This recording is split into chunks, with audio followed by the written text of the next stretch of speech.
રામદાસ બાપુના જય સિયારામ। તુલસીદાસ કહે છે કે નામ રામ કો કલ્પ તરુ કરી કલ્યાણ નિવાસુ, જો સુમરિત ભયો માગતે તુલસી તુલસીદાસ। તુલસીદાસ કહે છે કે જીવનની અંદર રામ નામ જ એક એવું નામ છે જે તમારા ત્રણેય પ્રકારના તાપનું નિવારણ કરે છે।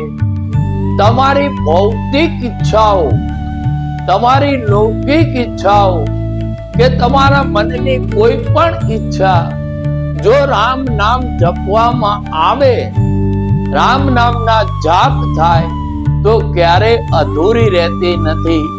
કારણ કે રામ નામ એ મણિ છે અને જેને તુલસીના જીવનની અંદર એટલો મોટો ક્રાંતિકારી પરિવર્તન લાયા, એના આધારે તુલસીદાસ કહે છે કે રામ નામ એ તો કલ્પતરુ છે અને કલ્પતરુ નીચે રહેનારને ક્યારેય કોઈ વસ્તુની કમી રહેતી નથી। રામદાસ બાપુના જય સિયારામ।